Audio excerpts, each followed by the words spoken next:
preciso ter uma célula aqui com 23 cromossomos e uma célula aqui com 23 cromossomos. Porque quando eu junto, eu vou ter uma nova célula com 46. Esse aqui é quem? Bebê. O zigoto é a primeira célula do bebê. Então, imagina, se eu tenho um espermatozoide com 46 e um óvulo com 46, eu vou ter um bebê com quantos? Vou ter um mutante, né? Nem como. Mas por isso que no processo da divisão celular, a gente tem meiose nos gametas. Então, o nome meiose vem de meio. Eu vou dividir a célula mãe ao meio, com metade do material genético. Então, 46 dividido por 2 vai dar 23 cada.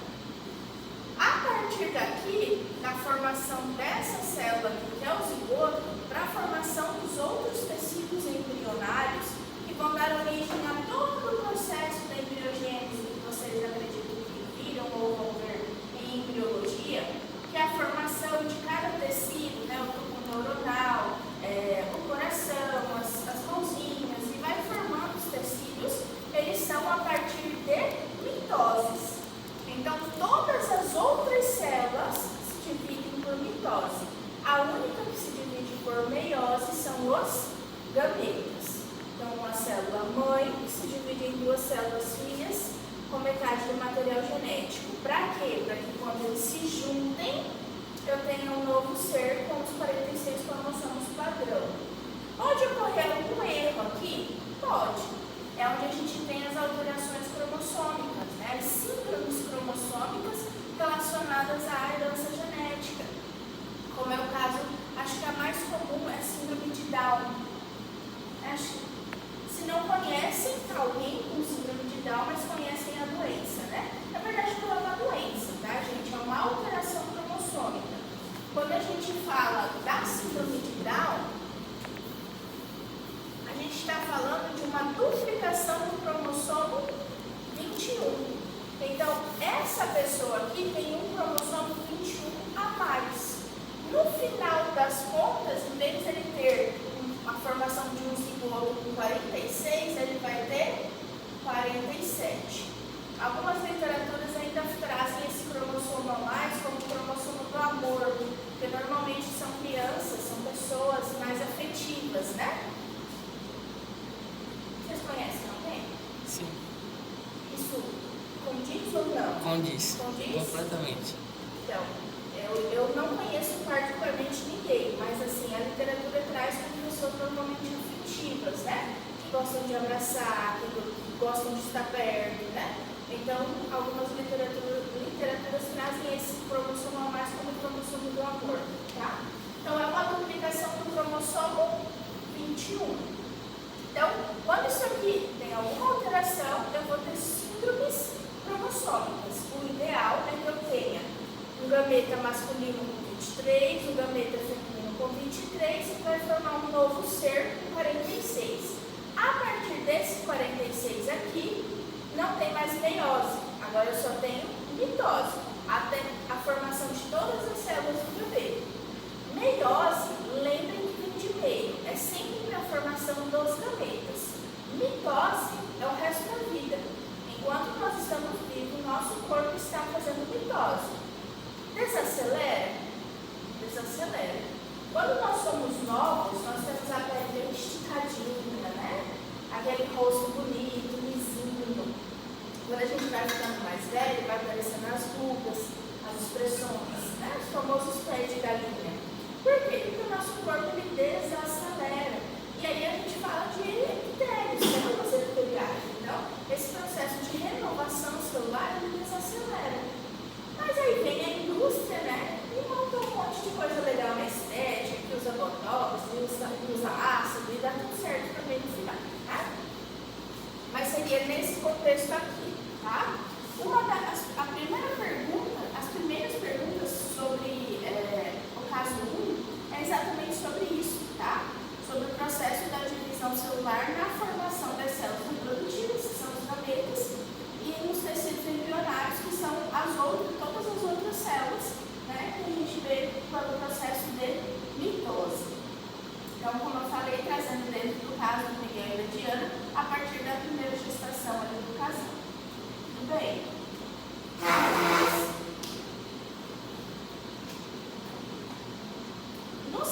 caso, a gente vai dar um enfoque legal na questão das células sanguíneas.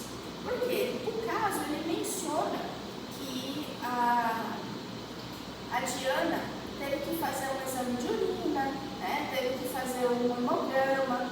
Então a gente dá um enfoque maior no hemograma. A gente viu o exame de urina no caso 3, né? A gente deu um enfoque maior no caso 3. E no caso 2, a gente deu um enfoque legal nas células sanguíneas. Aí nessas células sanguíneas eu vou ligar o Data Show para mostrar para vocês.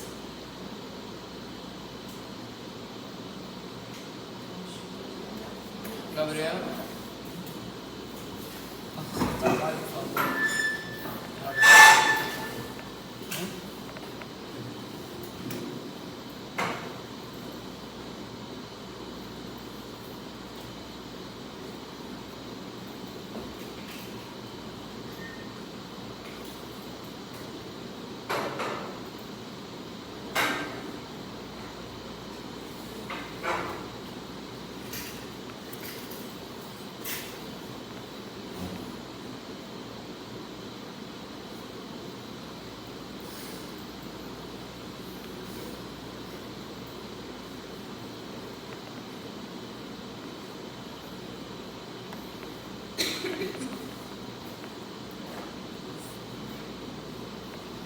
Esse é um dos meus conteúdos preferidos. Eu adoro hematologia. Eu acho que o nosso sangue é fantástico. E dentro das análises clínicas, o hemograma é um dos exames principais, né?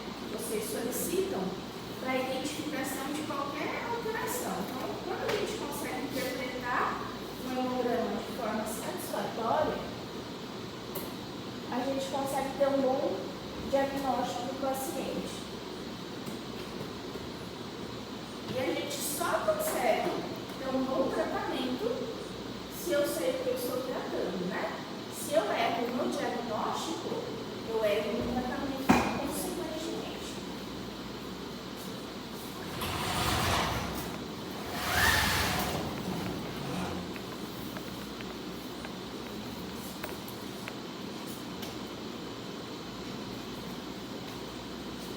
Tá bom? Apagar as luzes antes que vocês dormem, né? Capaz. Vocês estão trabalhando, estão estudando de manhã, tarde e noite? Estou trabalhando. Pois bem. CLT. Quando a gente fala de sangue e imunidade, né? Da onde vem o sangue? Quem vem do sangue? Da óssea. Vocês já conhecem essa historinha? Sim. Da medula? Já? Quem produz células sanguíneas são os ossos longos, né? Então, dentro dos ossos longos, nós temos duas estruturas.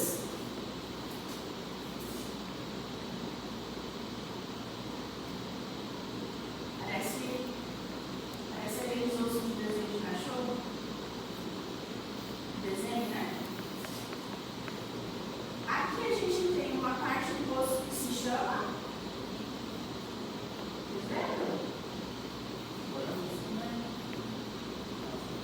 epífise, o centro é diáfise, né? Mas essa parte do osso aqui, ela se chama osso esponjoso. E essa parte aqui, que seria do centro, né? Osso compacto. Então, as duas extremidades, eu tenho as epífises, né? De acordo com a morfologia anatômica, a gente tem as epífises proximais e distais, né? Mais próximos, mais distantes. E a do centro, a gente tem o osso compacto. No centro, eu também tenho medula, né? Eu também tenho medula óssea. Só que o que muda?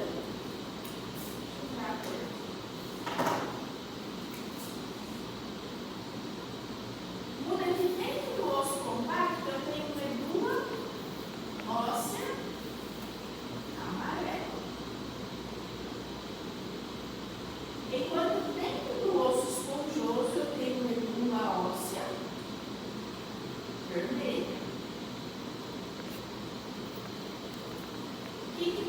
sangue, a medula óssea vermelha. Aqui, vocês gostam de mocotó? Sim. Gosta? Eu não gosto. Eu gosto da geleia de mocotó. Gosto do caldo do mocotó também Caldo, gostoso. caldo, gosta, né?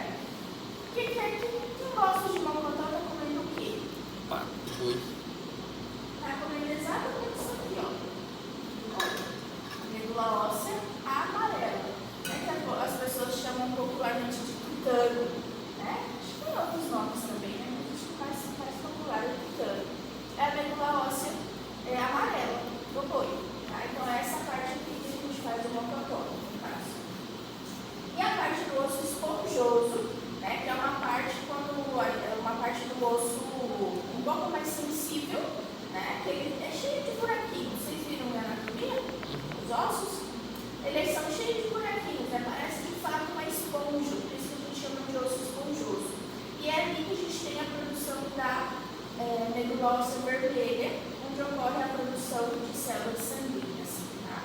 Cada tipo de célula sanguínea tem um tempo de duração, né? De maturação no nosso corpo.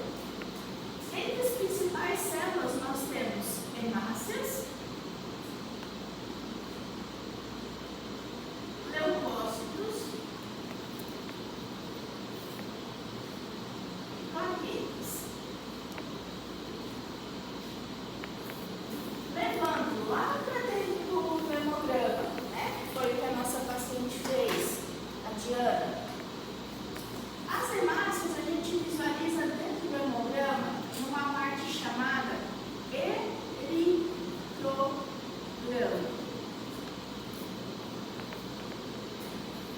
O eritrograma vem da palavra eritrócitos, que é a mesma coisa que hemácia.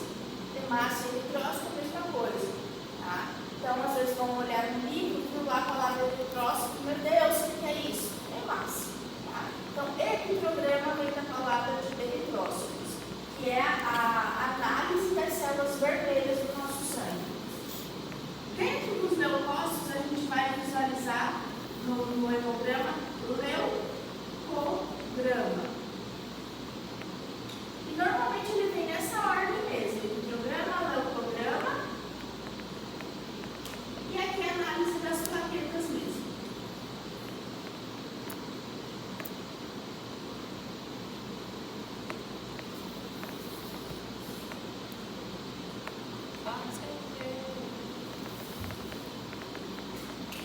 E aí, cada uma dessas células, a gente tem um tempo médio de vida. Tá? As hemácias, por exemplo, elas têm uma duração média de 120 dias. Os leucócitos têm uma duração média de 7 dias. As plaquetas, de 7 dias. Vocês já pararam para pensar por que a gente tem que esperar um tempo para doar sangue? Por que eu não posso doar sangue todo mês? Para poder repor? Hã? Para poder repor? Tem que repor. Então a gente tem aí uma média de 3 meses para os homens, 4 meses para as mulheres, né? Por que para a mulher a gente pede um mês a mais? Por causa da questão do fluxo menstrual, questão hormonal, tá? Mas o tempo ideal aí são 120 dias, que dá uns 3 meses, 4 meses, tá? Isso. Que é o tempo que o nosso corpo, lá na nossa medula óssea, vai renovar essas hemácias. Então, a renovação dessas células permitem que eu consiga doar sangue novamente. Quando a gente fala dos leucócitos, eles têm uma duração média de 7 dias. Um paciente em tratamento quimioterápico, por exemplo, tratamento oncológico, a gente não vê quimioterapia intravenosa diariamente, por exemplo. Isso foi um protocolo muito ultra avançado que eu não conheço ainda. Mas, normalmente, o paciente faz aplicação aí a cada 1 semana, a cada 14 dias, 21 dias, né? Por quê? Porque é o tempo dos leucócitos se reestabilizarem. Quando a gente faz a aplicação de uma químio, são medicamentos antineoplásicos, né, que vão destruir as células cancerígenas. Só que qual que é o grande problema desses medicamentos? eles não são seletivos, né? Eles não vão lá só na célula que tem problema. Eles vão matar todas as células sadias também, principalmente as nossas células de defesa. Então, os principais sintomas, né, os efeitos adversos que o paciente em tratamento quimioterápico tem, advém do tratamento e não do câncer propriamente dito. Um dos sintomas mais conhecidos é a alopécia, né, que é a queda de cabelo. A queda de cabelo é ocasionada pela quimioterapia, não pelo câncer, né? Só que aí a gente tem que conscientizar o paciente da importância do tratamento, né? A questão do risco-benefício, não dá para deixar de fazer por causa dos efeitos, né? Mas enfim, quando o paciente ele vai para uma sessão de quimioterapia, antes dele fazer a quimio, ele tem que fazer um exame de hemograma toda vez, isso é sagrado. Toda vez ele tem que fazer um exame de hemograma para o médico conseguir avaliar se as células de defesa dele estão pelo menos ali no limite para conseguir aplicar uma quimioterapia. Tá? Para quê? Para o paciente perder todas as células de novo. Aí o organismo vai lá e produz novamente para daqui 14, 21 dias, tudo de novo. Tá? Mas é importante então o paciente respeitar esse tempo. Chega um momento que a vida toda ele está nessa recuperação. Ou chega um momento que tipo assim, acorda, uma diminuição dessa produção dessas células. Não diminui. Aonde que diminui? Quando a gente está utilizando alguma coisa. Drogas, medicamentos como os antibióticos fazem diminuir o leucócito, tá? Mas assim, fisiologicamente não, vai continuar A mesma intensidade? mesma intensidade. Ou uma patologia, né? ou alguma coisa que você estiver fazendo uso, estiver tomando naquele momento. Aí pode interferir, mas fisiologicamente ele vai continuar. Tá? Então os leucócitos, eles têm um tempo aí de vida, né? Que a gente tem que respeitar quando a gente vai fazer um tipo de tratamento. Alguém de vocês pensa na área da oncologia? Vocês já pensam assim? Tem tanta coisa para ver ainda, né? Tem uma olhadinha em pato. Patologia? Tá precisando bastante ali no Hospital Álvaro de Barretos, ou de Porto Velho. Barretinho, que o pessoal fala, né? Legal, a área tem bastante vaga lá, sempre sobra todo ano. Tem boa patologista. É uma área bem legal também. Eu tenho especialização em citopatologia, patologia das células, né? Mais especificamente do exame de Papa Nicolau. Mas acabou que a minha vida foi para outra área, né? E eu acabo não exercendo, mas é um estudo legal, muito legal. Para a área de clínica para docência, né? Eu dou aula de biologia celular, então é muito bom, né? E para quem tem vontade também é uma área bem legal, porque de fato falta profissional. Por exemplo, aqui em Vilhena, só tem a Carol, né? Só tem a Carol de menina aqui hoje, mas quando a gente faz um exame de preventivo, por exemplo, você sabe por que demora o resultado? Porque vai para fora. Não tem analista aqui. Porto Velho é Cuiabá. Não tem citopatologista aqui para fazer análise. Se tivesse, precisava ir para fora, porque demora tanto. Então, de fato, é uma área que carece muito. Mas, enfim, além dos leucócitos, nós temos as plaquetas, que também têm uma duração média aí de 7 dias, né? As plaquetas, a principal função das plaquetas é a coagulação sanguínea, né? Elas que impedem o nosso sangramento excessivo. Então, assim, quando a gente tem um paciente com deficiência na cascata de coagulação, nós temos um paciente com risco de hemorragia. E aí tem algumas alterações, como por exemplo a hemofilia. O paciente hemofílico é um paciente que tem um problema na cascata de coagulação e esse paciente tem baixa de plaquetas e, consequentemente, tem mais risco de hemorragia. Pacientes que estão fazendo estão em tratamento da dengue, por exemplo. A dengue é uma doença que faz baixar as plaquetas, né? É uma alteração patológica que baixa plaquetas.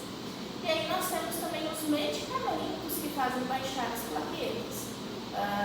Medicamentos que a gente chama de antiagregante plaquetário, que faz diminuir as plaquetas, favorecendo o fluxo sanguíneo. Para que tipo de paciente que a gente prescreve uma medicação dessa? Uma paciente que tem trombose. Isso mesmo, paciente que tem trombose, por exemplo.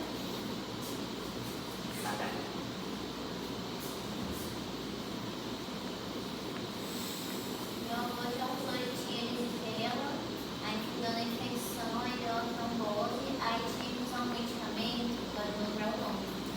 Mas que ele é bem, tem que usar um tempo, e aí não podia ter nenhum risco de cortar nada, porque senão, agora não tô lembrando o nome dele, mas ele é bem famosinho. Isso era dessa vez. Ácido acetilsalicílico, Não, heparina, era o mais forte. enoxaparina, Aí ficou um tempão assim, não podia nem sair de pirona casa. de savana. Eu acho que é uma coisa assim. Ó, vamos pensar aqui no nosso vaso sanguíneo, né? Aqui eu vou ter a passagem de sangue. Quando eu tenho uma obstrução desse vaso sanguíneo, ocasionado pelo excesso de plaquetas, plaquetas e trombócitos é a mesma coisa, tá? Igual trombócitos. A mesma coisa das hemácias com eritrócitos, né? E aí, pensem aqui comigo.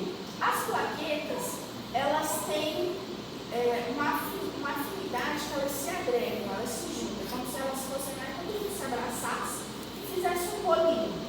Esse bolinho de plaquetas a gente chama de trombo. Trombo vem da palavra trombócitos.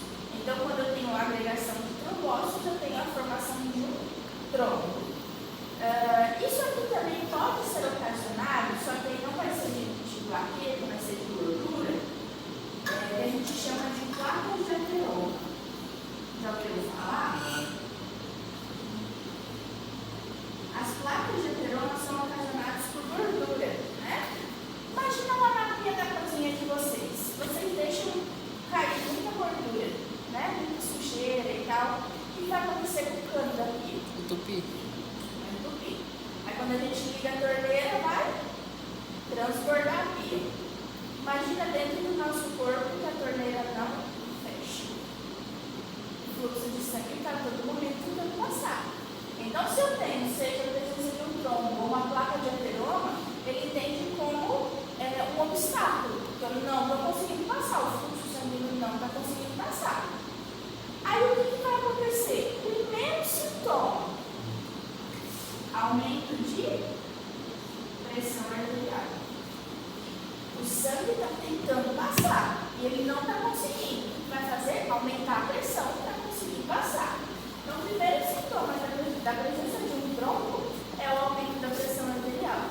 AVC, teve um infarto, ela precisa continuar o tratamento para não vir a sofrer nenhuma nova alteração, tá? Só que em contrapartida, a gente tem que orientar muito bem esse paciente em que contexto tomar. Porque se o paciente toma, por exemplo, um antiagregante plaquetário com dengue, o paciente com dengue ele já está com plaquetas baixas, e a gente teve uma epidemia de dengue recentemente, né? Então, ele é um paciente que faz uso dessa medicação, ele pode ter problemas. Talvez nessa fase, nesse momento, a gente precise rever a farmacologia desse paciente. Tá? Professora, a minha avó, ela já teve infarto, ela falou que fez uma angioplastia, né? E ela tem diabetes, tem pressão, tem hipertensão, e ela faz o uso do, acho que é o salicílico AS, contínuo, entendeu? No caso, se ela tivesse uma dengue, assim, na fase que ela está, ela deveria suspender e depois retornar? Sim. Mas aí não ficar desassistida, né? Teria que utilizar alguma outra medicação para o controle dessas alterações, mas que não tivesse essa característica de agregação plaquetária. Tá? Então, esses primeiros sintomas da dengue duram em torno de uma semana, né? Então, ela tem também o organismo recobrar, né? Reformular essas novas plaquetas, né? Para conseguir suprir a carência.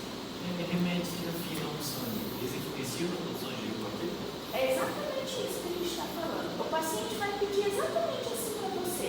Ah, eu quero aquele remédio que afina o sangue. Antiagregante plaquetário. São esses. Eles atuam inibindo a produção das plaquetas. Eles destroem as plaquetas. Como é o caso do ácido acetilsalicílico, da enoxaparina, tá? Que são medicamentos que vão destruir as plaquetas. Destruindo as plaquetas, destrói o tronco e o sangue consegue passar. Tá? Seria nesse contexto aí. O mais comum, né, é o AS, que é um AS é um comercial, né? O AS, aspirina, somalgin, é tudo a mesma coisa. Então, o ácido acetilsalicílico, como principal função de antiagregante plaquetário. E olha só, esse medicamento ele funciona como anti-inflamatório. Muitos pacientes tomam ele para inflamação, para dor, febre, né? E aí a gente tem que cuidar, porque nesses casos de dengue, por exemplo, o paciente acha um AS em casa e fala, nossa, que dor de cabeça, vou tomar um AS. Lascou. Vai fazer o inverso. Para a gente recapitular aqui, acredito eu que isso não é novidade para vocês, né? Os vasos sanguíneos, a gente tem uma divisão aí entre artérias e capilares, eles vão se ramificando em vênulas e arteriolas. No adulto, a gente tem uma média de 6 litros de sangue, né, que fazem a circulação aí do nosso corpo, levando todas essas células aqui. Então, a gente tem a produção, a medula óssea, e essas células elas percorrem todo o nosso fluxo sanguíneo. A literatura traz para a gente a representação da veia na cor azul e a artéria na cor vermelha, né? Por ser a artéria um sangue rico em oxigênio, já filtrado pelos pulmões, e as veias um sangue rico em gás carbônico, né? Que é um sangue que está trazendo ali o que as células fagocitaram, né? Os resíduos tóxicos da célula. Então, as funções do sangue são relacionadas a levar nutrientes de oxigênio, uma vez que o sangue ele sai do coração filtrado, né, oxigenado pelos pulmões, vai levar esse oxigênio para as nossas células. O que acontece se eu interromper o fluxo sanguíneo de uma região? Se eu fizer um torniquete aqui no dedo, o que vai acontecer com a ponta do dedo? Vai ocorrer todos os processos de sintomas de inflamação, dor, rubor, calor, até chegar à perda de função, que é quando eu perdi o tecido. Por quê? Porque eu interrompi o fluxo de sangue. Se não chega sangue ali, o tecido vai necrosar, vai morrer. O nosso cérebro, se ficar 5 minutos sem oxigenação, começa a ter lesões, né? Começa a ter sequelas. Dependendo do lobo que ficou sem oxigenação, a gente pode ter alguma alteração. Então, esse fluxo sanguíneo ele é extremamente importante, tá? Vai produzir hormônios pelo nosso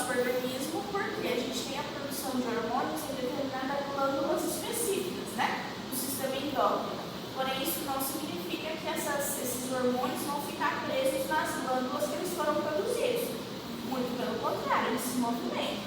Quando a gente pensa na insulina, que é produzida lá no pâncreas, a insulina ela percorre nosso corpo inteiro, captando as moléculas de glicose para levar para o fígado. Então, esse fluxo leva hormônios também. E as nossas células de defesa são os nossos leucócitos, né? Aqui, ó, para vocês terem noção, nessa imagem aqui é uma imagem ilustrativa, mas a gente consegue visualizar assim. Na faculdade que vocês estavam, vocês chegaram a ver alguma lâmina de sangue, de hemograma? Não?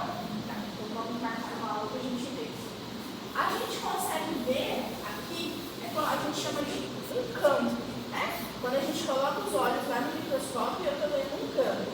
Nesse campo, eu vou ver normalmente vários tipos de células. Aqui eu tenho leucócitos, que são esses maiores, tem as hemácias, tem as plaquetas. Plaqueta, gente, é o maior fake news da história. Vocês acham que o coração, isso aqui é fake news? A plaqueta é o maior fake news, porque olha só como é que aparecem plaquetas pra gente na literatura.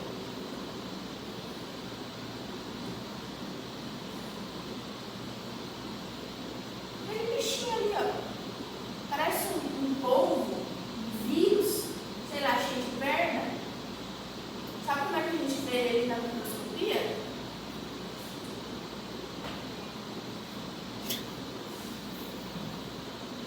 Assim, um pontinho. Eu falo, as plaquetas é a maior fake news, não é o coração, é as plaquetas.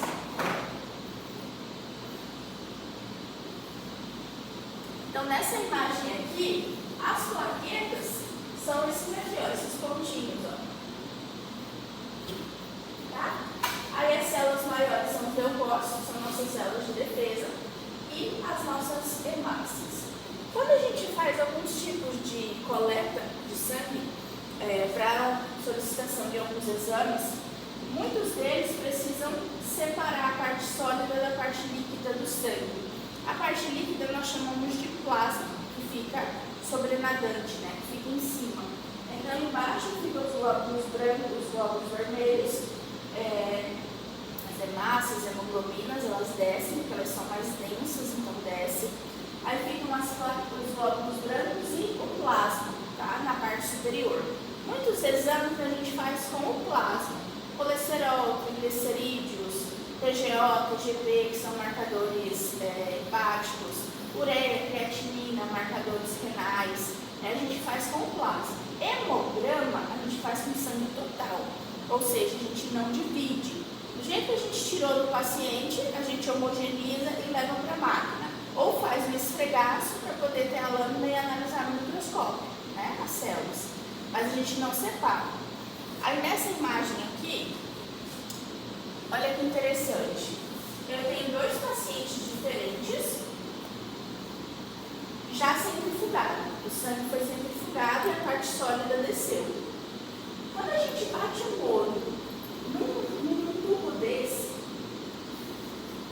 a primeira coisa que vem na nossa cabeça, esse paciente aqui tem um colesterol muito alto, bem diferente desse. Porque aqui a gente consegue ver o plasma um amarelo, né, líquido. Quando a gente olha isso, parece aquela banha de porco lá da casa da avó, né? Aquela coisa densa, aquela gordura. Isso aqui certamente é um exame que vai dar alterado para colesterol, triglicerídeos, tá? Esse aqui pode ser que tenha alteração? Pode ser, mas nem em comparação com esse aqui, tá? Então, quando a gente centrifuga o sangue, a gente visualiza dessa forma. Aí aqui a composição, que a gente já comentou. E aí, quando a gente fala das hemácias, né? Como eu comentei antes, também tem o nome de eritrócitos.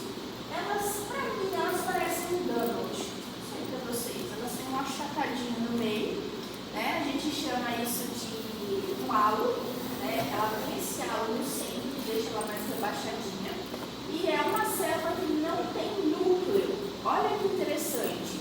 A gente sabe que a maioria das células eucarióticas, né? Que são as células do nosso corpo, tem núcleo com material genético.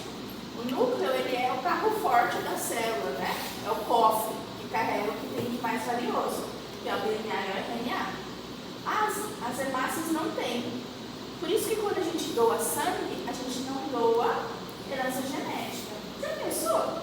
Se quando a gente fosse doar sangue, a gente se tornasse parente de quem a gente recebesse sangue? Ia ser a beleza. Ia dar ruim, não ia? Até provar que o focinho de porco não é tomate, é bom. Eu vou lá, e não sei, tipo, lá, eu sei, vou botar na irmão, já. É, viu, irmão? Uma pessoa com o outro, um compartilha sangue com o outro ali, vira irmão. Não, passa pelos dois, né?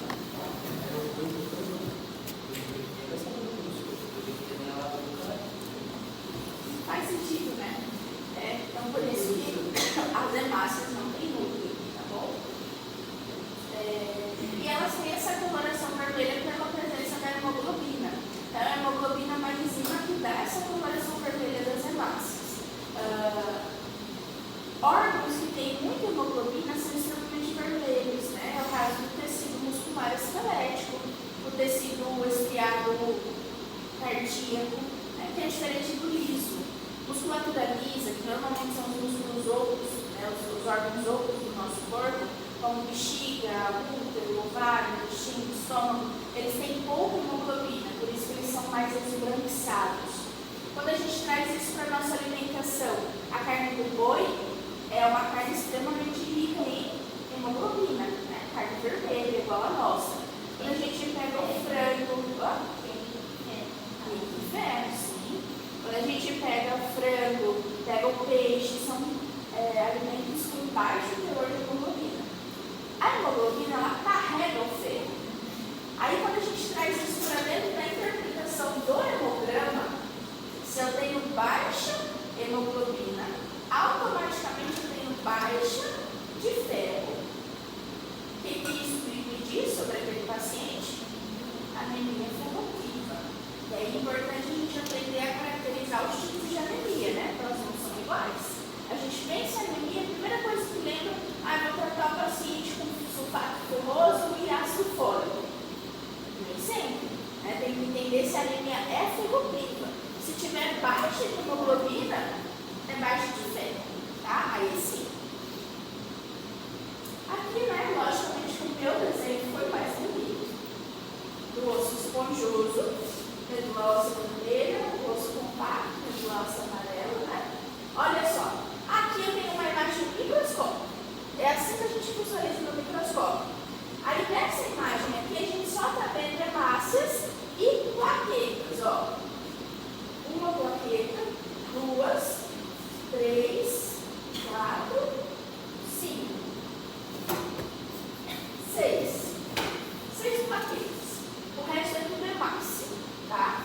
E aí nesse slide eu fiz proposital de colocar lâminas celulares para que vocês visualizem exatamente o que a gente está falando. Ou seja, se aqui a gente está falando de hemácia, eu quero que vocês olhem para essa lâmina vendo só hemácia, para vocês não se confundirem na hora de estudar, tá? Batendo o olho nessa imagem, a gente consegue saber se isso é uma veia ou uma artéria? Uma artéria, né? Sem ser porque é vermelho, né? Eu falei antes que o vermelho era da artéria. Mas por quê? Isso, porque está carregando uma molécula de oxigênio. Se está carregando uma molécula de oxigênio, é porque é uma artéria. Isso mesmo. Aí quando a gente vem falando dos glóbulos brancos, né? Os leucócitos, eles funcionam como as nossas células de defesa, são os soldadinhos do nosso corpo, né? Então, assim, eles têm um valor de referência. Gravem o seguinte, que tudo que a gente tem um valor de referência é normal. Tudo que a gente tem um padrão de ter dentro do organismo é normal. Né? Às vezes a gente acha, por exemplo, que o colesterol ele é o vilão do nosso corpo, né? Mas a gente tem colesterol, eles fazem parte da membrana celular, por exemplo. Então eles têm uma função dentro do nosso corpo. Os leucócitos também, eles têm um valor de referência. Quando que a gente deve se preocupar? Quando eles aumentam demais. Porque se eles aumentam demais, é o nosso corpo chamando reforço. Se eu estou chamando reforço, é porque eu estou precisando combater alguém. Tem um invasor aqui e eu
de antibiótico, vem tomando.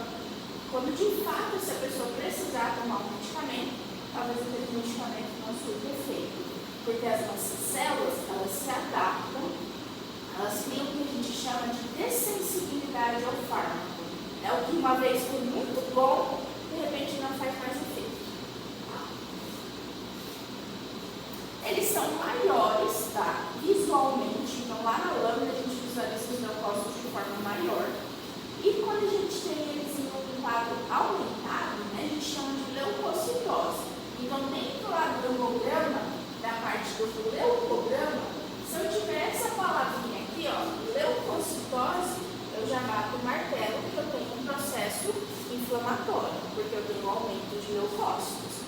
O aumento de leucócitos está mostrando para mim que o meu paciente, o corpo do meu paciente está tentando responder a alguma coisa. Eu tive que aumentar a produção das células para tentar solucionar o problema. Só que eu não consigo saber o que é. Ele só mostra para mim que está inflamado. Olhar para isso aqui, leucocitose, eu não consigo saber o que o paciente tem. Só consigo identificar que é um processo inflamatório. Agora, dentro de leucócitos, eu tenho uma subclassificação. Eu tenho várias células dentro de leucócitos. Leucócitos é como se fosse um par de idoso. Aí vem as divisões. Quem são eles? A gente tem a classificação de agranulócitos. O A na frente é sinônimo de negação, então não tem grânulos. Linfócito e monócito. Os granulócitos eu tenho eosinófilo, basófilo e neutrófilo, que tem a presença de grânulos no seu citoplasma. Tá? Então, o que a gente olha nessas células? O que elas têm todas em comum? A presença de membrana plasmática, que é o que recobre a célula, a presença de citoplasma, que é o que está dentro da célula, né, o espaço, e a presença do núcleo. E aí, os que são granulócitos têm os grânulos juntos.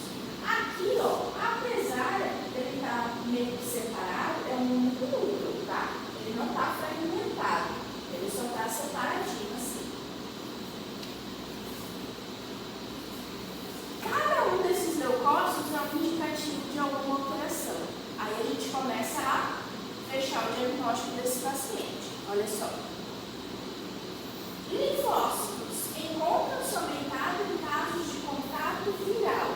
Como eu falei anteriormente, nessa imagem só tem linfócito, que é para vocês não se confundirem. Então, lógico, eu tenho hemácia, tenho plaquetas espalhadas, mas de leucócitos eu tenho só linfócito. Então, aqui, uma característica do linfócito, ele tem pouco citoplasma e bastante núcleo. O núcleo dele é um roxo bem denso e fica espalhado por quase todo o citoplasma. Não sei se vocês conseguem ver. Aqui, ó, só uma olhadinha de citoplasma. Deixa eu apagar a luz.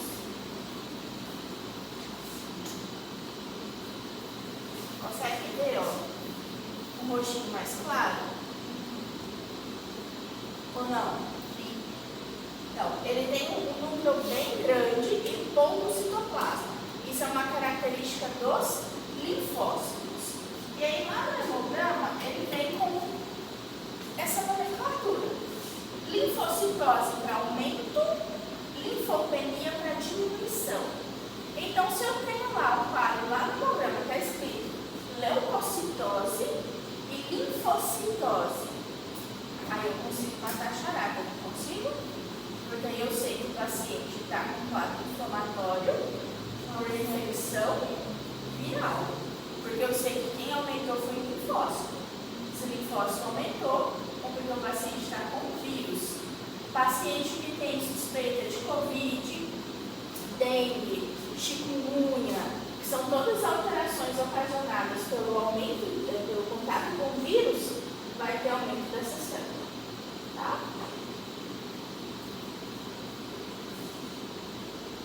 Os monócitos encontram-se aumentados em processos de infecções ou alergias crônicas, né? Então, o que é algo crônico? Aquilo que é contínuo, né? Porque baixou um pouquinho a imunidade, apareceu de novo.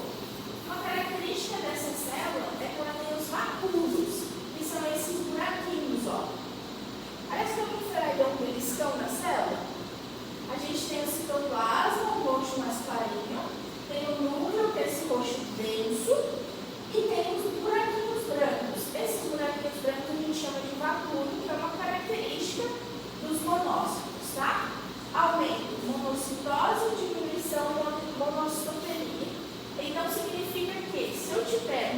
leucocitose junto com leucocitose lá no resultado do hemograma, eu vou ter um paciente com uma infecção crônica, tá? Uma alergia crônica. Pode ser aí uma sinusite, uma rinite, artrite, tá? As ites da vida, né? São processos inflamatórios. Aí nós temos os eosinófilos, que são meus preferidos. Eu acho essa célula linda. Ela é diferente das outras, ela tem um citoplasma laranja. A maioria das células tem um citoplasma roxo, né? Ela é diferentona. A gente bate o olho nela no microscópio e já sabe que é ela. Né? Bonita, laranjada, né? Com um núcleo roxo também.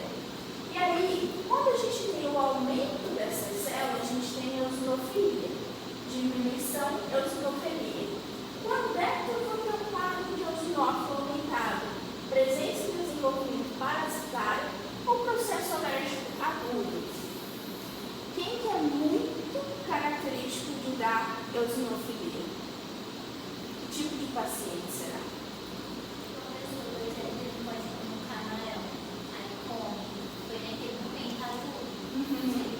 Seria isso, sim. O que mais? A pessoa é alérgica e entra numa casa antiga, que o forro está todo completo de mofo. Aham. Ela sai espirrando e não que sai. Depois Vai de dar tempo, ela eosinofilia. sai daquela casa e não fica normal. Você saiu da casa e foi coletar um exame, vai dar eosinofilia. Vai. Que tipo de paciente tem muito verme? Parasita. Você pegar um diagnóstico assim, de uma criança, né? Uma mãe, um pai chega lá falando que a criança está com vômito, com diarreia, né? Quase não está comendo, está com dificuldade, não quer mais brincar. Né? São sintomas característicos de parasita. Às vezes a criança até fala já, né? E reclama de alguma coisa. A gente fecha o diagnóstico, tá? Com eosinofilia e leucocitose. Aumento de leucócitos, células de defesa aumentada. Eosinofilia, aumento de eosinófilo por presença de parasita. A gente bate o martelo, eu falo que depende muito do caso, tá? O certo, vamos falar assim, o ideal da literatura é o quê? A gente olhou, suspeitou, vou fechar o diagnóstico solicitando um exame de fezes, né? Para ver certinho se é aquilo, e também porque eu já sei qual que é o parasita, qual que é a medicação, eu vou no alvo, né? Mas vamos dizer que você trabalha lá no SUS e você não tem certeza se aquele paciente vai fazer o exame que você solicitou, a gente não sabe se o laboratório municipal faz esse tipo de exame, ou se você acha que aquele paciente não vai retornar, às vezes compensa você já passar o tratamento de antiparasitários, tá? Aí você vai averiguar.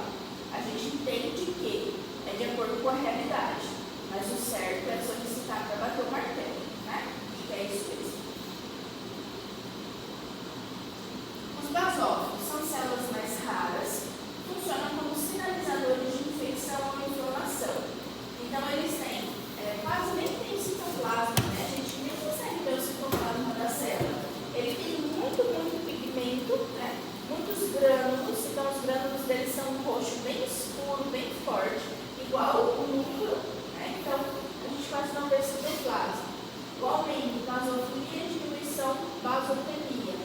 Eles funcionam como sinalizadores, então normalmente quando uma daquelas outras células que a gente viu se manifestar alta, ele também vai aumentar, porque ele está sinalizando que ele tem um problema, tá? Então ele aumenta por consequência de outros.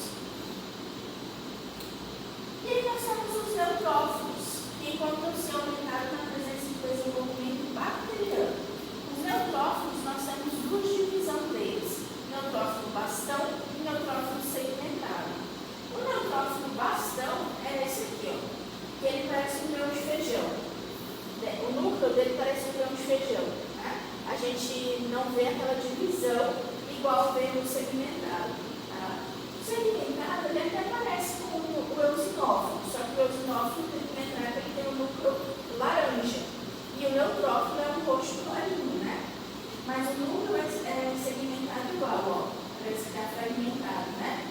mas é um único núcleo segmentado. E o bastão ou bastonete, né, depende do laboratório, tem essa designação.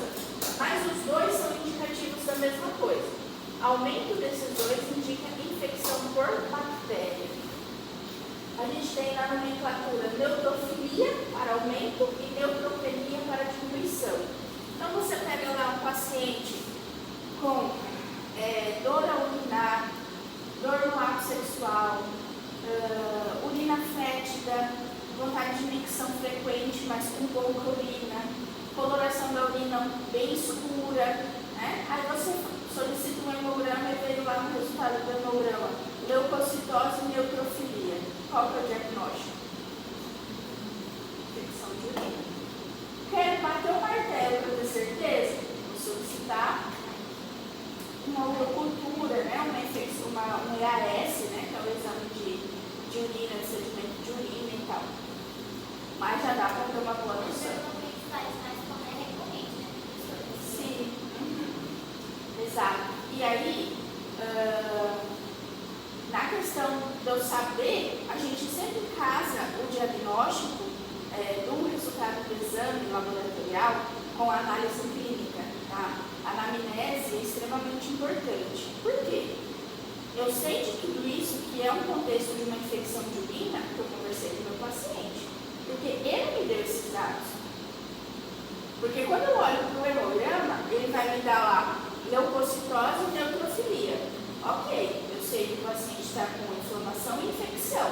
Infecção por bactéria, porque neutrófilo é aumento de bactéria. Mas eu sei onde é que está essa infecção? Poderia ser uma tuberculose, poderia ser uma infecção de pós-cirúrgico, poderia ser uma infecção de garganta, uma infecção de urina, poderia ser N tipos de infecção, até uma septicemia, né? Uma infecção no sangue generalizada. Mas vai do meu contexto, da minha anamnese com o paciente. Por que eu tenho que saber? Porque isso vai mandar no meu tratamento que eu vou escolher. Apesar de a gente saber que a gente trata a bactéria com antibiótico, eu tenho caminhos para seguir. Se eu tenho uma infecção de urina, eu vou para essa classe. Se eu tenho uma infecção do pós-operatório, eu vou para essa classe. Se eu tenho uma infecção de garganta, eu vou para essa classe. Vocês vão aprender farmacologia. Então, mesmo eu sabendo que eu tenho uma infecção por bactéria, eu vou tratar com antibiótico. Mas qual antibiótico? Então, eu tenho que sempre casar o resultado do exame com a anamnese do meu paciente, tá? Que é o exame clínico, né? Tá bom?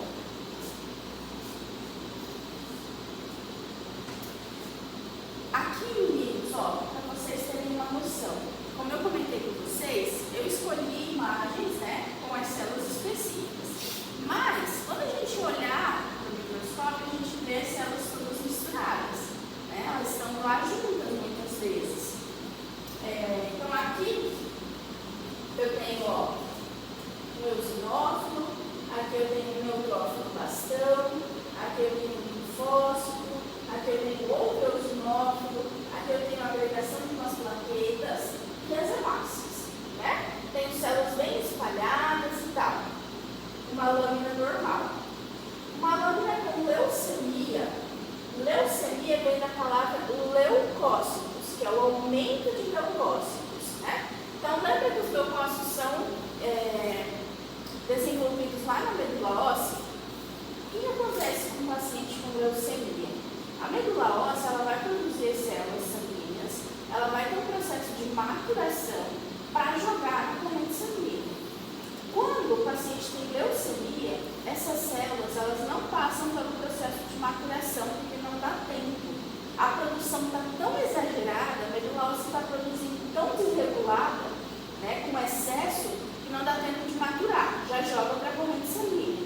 É onde a gente tem o excesso. Então, se era ali para eu ter um quadro de, sei lá, até 12 mil leucócitos, vou pegar um paciente com 300 mil leucócitos. Vai ser uma inflamação? Vai. É diferente de eu pegar um resultado de um hemograma, eu quero que vocês pensem comigo. Não precisa decorar no valor de referência, mas ter uma base. Se eu tenho um valor de referência de até 12 mil leucócitos, ok, tem um paciente com 6, ok, não tem nada, com 20. Opa, o paciente está com processo inflamatório. O que será que aconteceu? Será que é viral? Será que é infeccioso? E vou fazer a análise ali para bater o diagnóstico. Vou passar um medicamento que vai tratar. De 20 para 300 mil é muita diferença, não é?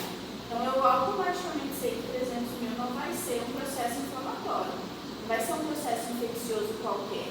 E aí a gente solicita análise de lâmina para ver se de fato é uma possível leucemia.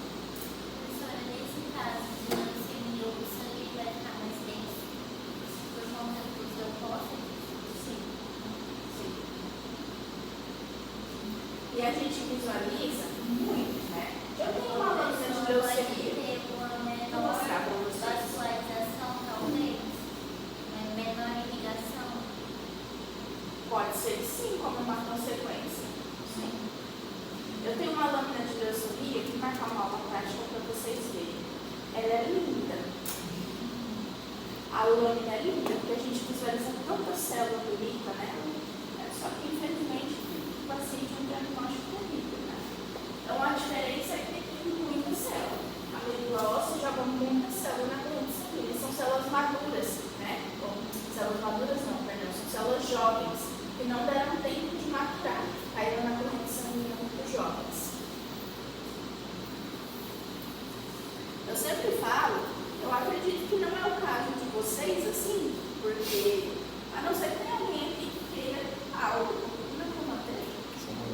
Samuel falou que quer trabalhar com oncologia, né? Aí, Foi por isso. ah, foi por isso. Você é o Samuel? Entendi.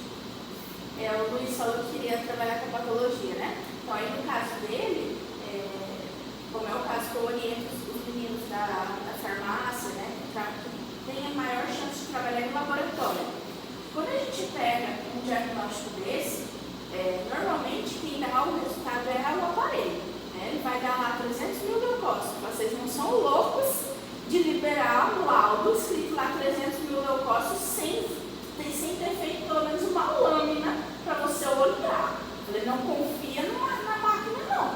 Porque apesar de hoje a gente ter muita coisa automatizada que facilita muito a nossa vida, nada substitui o olho do profissional ainda, né? Então, de fato, vai lá, faz uma lâmina, vê se é tudo aquilo mesmo que está mostrando. Porque é um laudo que vai mudar uma vida, né? Então, assim, sabe, vou confiar e vou liberar? Não, vai fazer uma lâmina. Quando dá extremamente alterado, eles pedem para repetir o exame. Sim, repetir. As plaquetas, né? Como eu comentei com vocês, que eram fake news da história. Teve uma aula que eu estava dando, eu coloquei uma imagem assim, veja essa, e aí um dos alunos falou que é por isso que elas fazem a agregação plaquetária, porque elas se abraçam, é o abraço da morte, né? Por isso elas têm esse tanto de braço, assim, que elas se agregam e todos se abraçam para formar os troncos. Mas a principal função das plaquetas é, como a gente comentou, a coagulação sanguínea, né? É para impedir que a gente tenha um sangramento em excesso. Então, elas são importantes, sim. É ruim quando a gente tem um excesso, né? Mas elas são importantes. Então, a baixa de plaquetas também é ruim, assim como a alta, né? A baixa de plaquetas, o paciente tem um risco de hemorragia. Se a gente está comentando, por exemplo, que a plaqueta ela tem uma duração média de 7 dias no nosso corpo, um paciente que ele vai passar por um processo cirúrgico, você tem que retirar essa medicação em torno de 7 dias antes da cirurgia que você vai fazer com esse paciente, porque senão ele pode ter um risco de hemorragia muito maior na sua cabeça. Né? Então isso é importante, saber todas as medicações que o paciente faz uso. Né? Se é um paciente hemofílico, por exemplo, já tem essa característica fisiológica. Né? No nosso corpo, toda vez que a gente tem um corte, né, o nosso sangue ele migra, né, o fluxo sanguíneo vai bastante para aquela região para tentar estancar o sangramento. Então, se não é um corte muito grande, o nosso corpo ele vai fazer o que a gente chama de tampão plaquetário, né, que é aquela formação da casquinha, né, que o nosso organismo sofre tanto para fazer, e a gente vai lá e arranca, né? A gente não arranca as casquinhas. O organismo sofreu tanto para fazer, gente.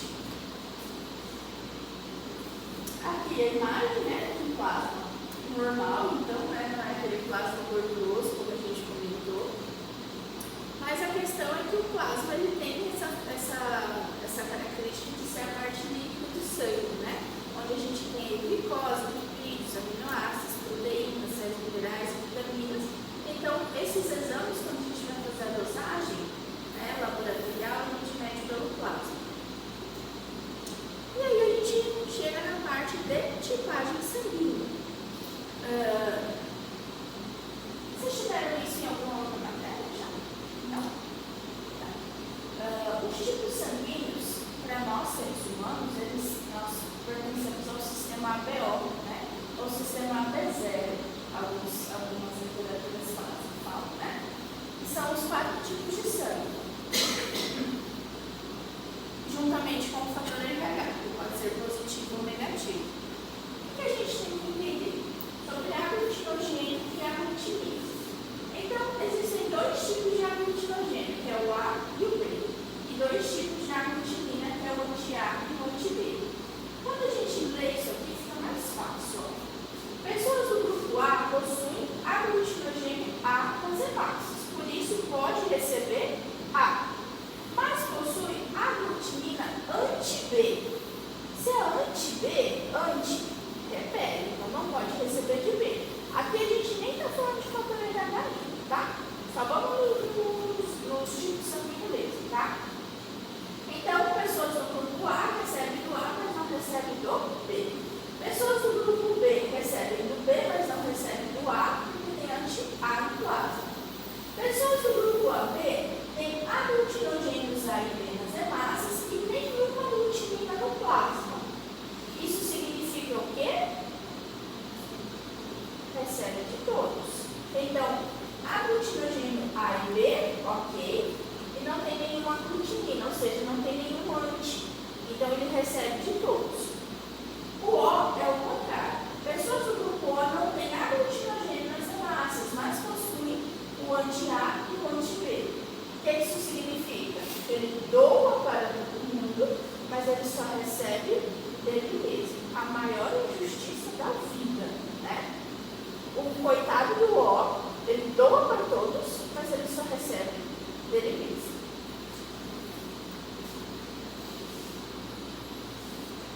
Aqui uma imagem diferente para falar a mesma coisa. A gente entende os aglutinogênios como antígenos e as aglutininas como anticorpos. Mas eu gosto ainda mais dessa imagem aqui, que eu acho ela mais didática. Né? Aqui a gente entende as setinhas. Eu tenho o AB como receptor universal. Por quê? Ele recebe do A, ele recebe do B, ele recebe dele mesmo e ele recebe do O, porque o O doa para todos. O A só recebe do A, recebe do O, porque o O doa para todos. Ele pode receber do AB?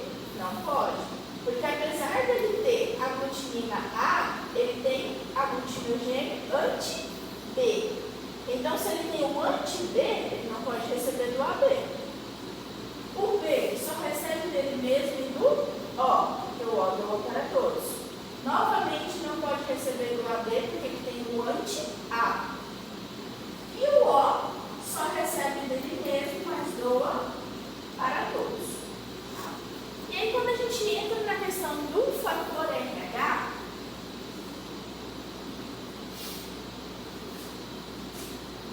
os sangues com fator RH negativo não podem receber sangue de fator RH positivo, já que o seu corpo produz anticorpos anti-RH. Já os que possuem sangue de fator RH positivo podem receber tanto de negativo como de positivo. O que a gente vai gravar? Positivo recebe tanto de positivo quanto de negativo. Negativo só recebe de negativo. A conta negativa do banco, a conta no vermelho só ladeira abaixo, só negativo. Tentando fazer vocês associarem, tá? Fator RH positivo recebe de positivo e de negativo, fator RH negativo só recebe de negativo. Então, se eu tenho o AB como receptor universal, ele recebe de todo mundo. É o AB positivo ou é o AB negativo? Positivo. Então, positivo recebe positivo de negativo. Então, o AB positivo ele vai receber de todos os sangues positivos e de todos os sangues negativos também. Se eu sei que o O é o doador universal, quem é que é o doador universal? O O positivo ou o O negativo? O O negativo. Porque o negativo doa para todo mundo. O positivo não doa para o negativo, por exemplo. Tá? Ele só recebe de todo mundo, mas para doar, ele só doa para ele mesmo, o positivo. Tá?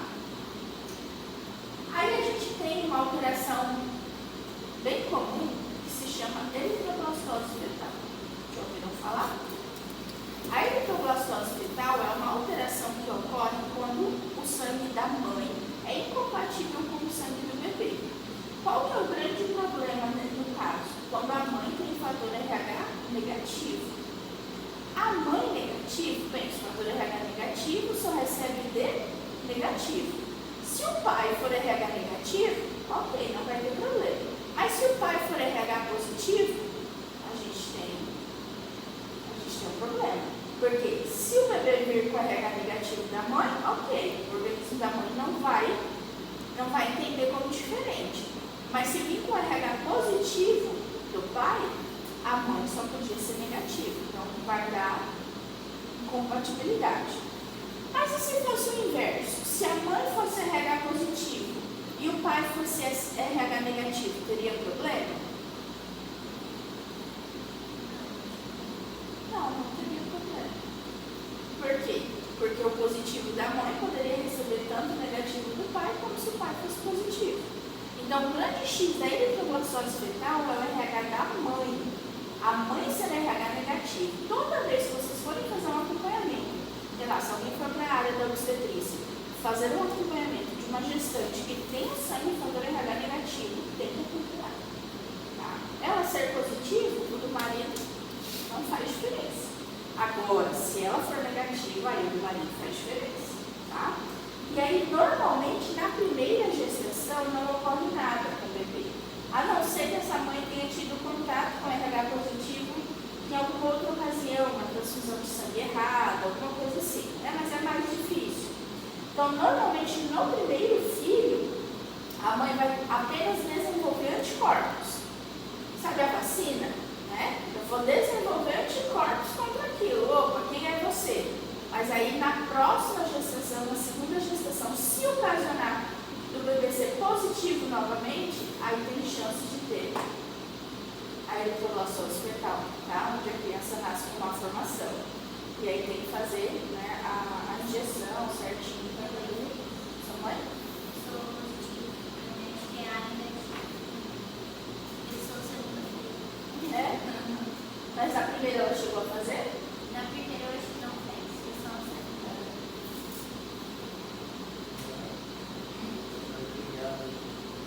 É bem por aí. Ficou dúvida sobre você aqui? Faça os mapinhas lá, puxa certinho, põe na tabela, né? Porque quando a gente fala assim, parece que é, né, dá cruz as informações, tem que vir pra cá, vir da onde, mas dá certo, tá? Lembra que o receptor universal tem que ser o positivo e o doador universal tem que ser o negativo. O positivo recebe de positivo e negativo, e negativo só recebe de negativo. Tá?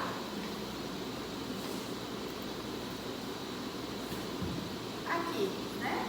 Mensagenzinha para comentar a questão da doação de sangue. A gente só sabe o quanto é importante a doação de sangue quando a gente precisa, ou alguém da nossa família precisa, né?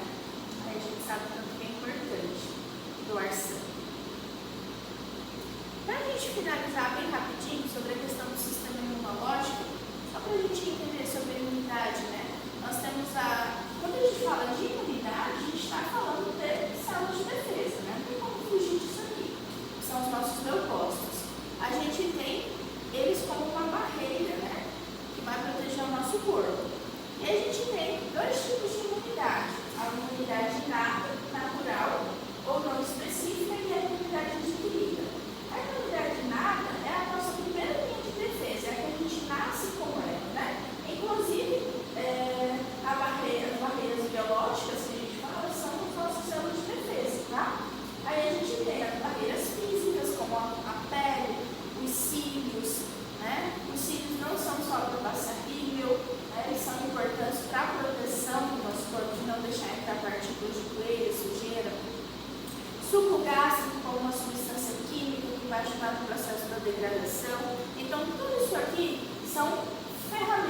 nosso corpo de defesa, né, que a gente já nasce com eles. Porém, temos a imunidade adquirida, adaptativa ou específica, que é a imunidade que a gente adquire ao longo da vida. A gente pode adquirir essa imunidade com o popular, colocar a mão na terra, né, comer barro, deixar a criança brincar. Eu sempre falo que é importante, quando a criança está se desenvolvendo, esse processo natural de adquirir anticorpos. A criança que pode colocar o pé no chão, pode brincar ao ar livre, ela tem a probabilidade de ficar menos doente do que aquela criança de apartamento. Que qualquer respingo, qualquer chuvinha vai ficar doente, porque nunca teve contato com nada. Aí quando tem, o organismo não está adaptado, não tem anticorpos contra aquilo. E além disso, aqui a gente mais tem ênfase a questão da vacina. A vacina é uma das barreiras mais importantes, eu acho que é uma das revoluções maiores da indústria farmacêutica sobre a questão de proteção. Então a vacina ela vem de fato para proteger. Hoje a gente tem diversas vacinas que fazem parte do calendário da criança, a vida adulta, que vai fazendo essa proteção. Então a vacina ela nada mais é do que o agente patológico ali, mas inativo. Então, muitas vezes a gente até tem um vírus vivo na vacina, por isso que algumas pessoas apresentam reação, mas é um vírus inativo, que não vai se apresentar de tão forte quanto seria se a pessoa pegasse por aí. Eu peguei cachumba tomando a vacina da gripe viral. Contei isso para vocês? Contei, né? Pois é. Consegui essa proeza. Mas mesmo assim, a gente não pode deixar de tomar a vacina. Ela é importante. Tudo bem? Deixa eu ver.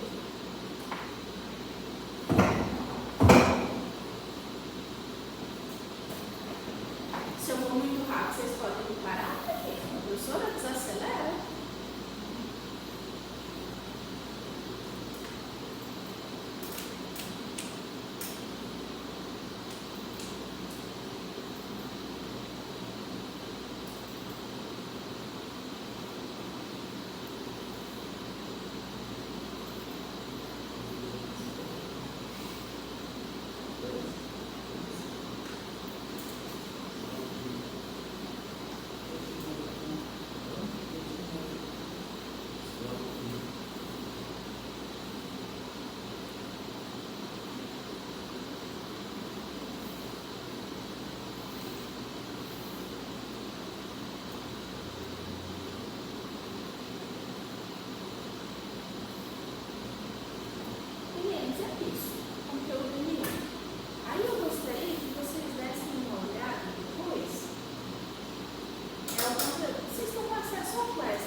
Eu gostaria que vocês dessem uma olhada, mas é mais questão visual mesmo.